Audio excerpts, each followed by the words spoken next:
Hello, guys! Merry Christmas! Merry late Christmas and Happy New Year to you all. I know you haven't seen me in a bit, but today I'm here again to talk with you guys again and, to share the word a little bit. But first off, let me show you my outfit of today and then change into something else because I'm not gonna do the video in this. It's too annoying. But here's the outfit. But now it's time to change. Hold on. Okay, much better. So today we're going to be talking about Romans chapter 4 because I read it yesterday and I just want to share what I got from it, my impaction. So a little bit of background information. Jews back then, or even now maybe, used to believe or still believe that you need to follow the law to get blessings from God.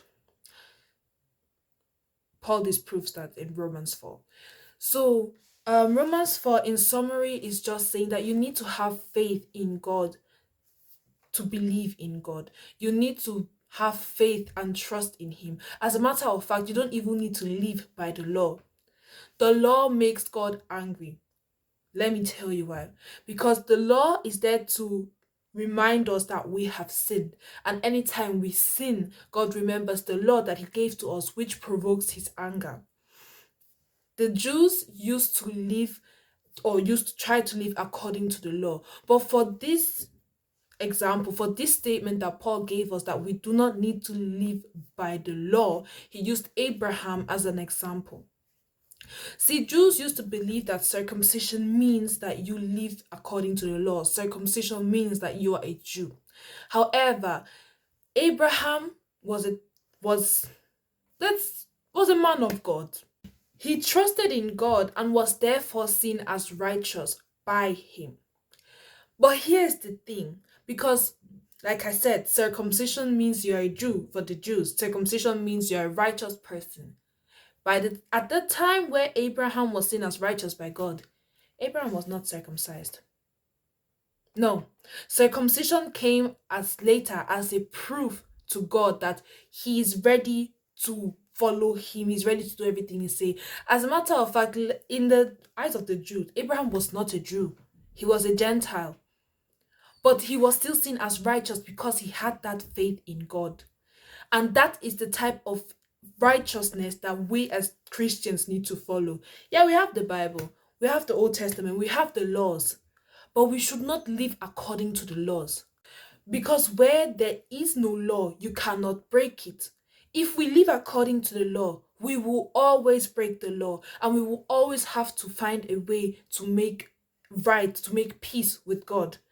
But when we live in faith, there is no law that we can break. When we live in faith, even though we fall, we can still say, because God is on my side, I can stand up again and I can continue where I stopped.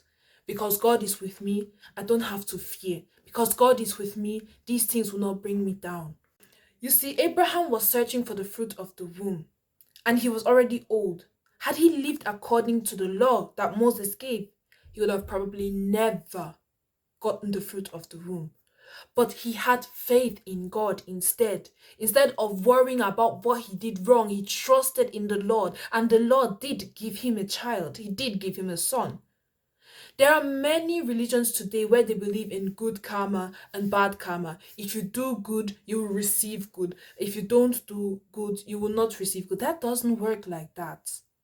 You cannot rely on your deeds alone to think that God is not transactional. There. You can't say, if I sow this amount, God will give me this.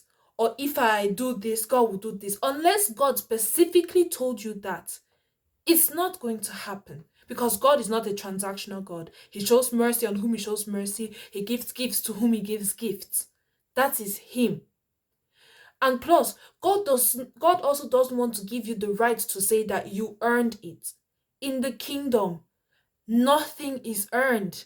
Everything is gifted because nothing is ours. So if we say that we want to do something, that God can give us something on, even though He didn't tell us before. It's basically saying we are going to work so that we can earn something. No.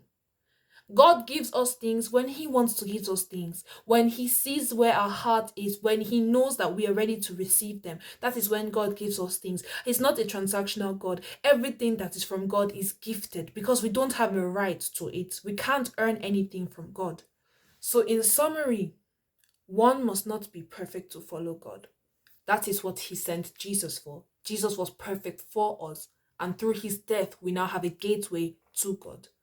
One must just rely on Him and have faith and trust in Him. Because your deeds will definitely fail you, and God is definitely not transactional, so you cannot earn anything with your deeds. So the only thing that we can and must do is just to have faith in Him and to trust in Him. But don't take my word for it. Go and read Romans chapter 4 for yourself. Romans chapter 3 and 4 and see. Alright guys, that's it for today. I will try to post more often this year because this account ℰ𝓂𝓂𝓶'𝓈. But I can't make any promises. So I'll see you all in the next one. Bring our way. I can see the blessings coming our way. Yeah, yeah, yeah. Blessings.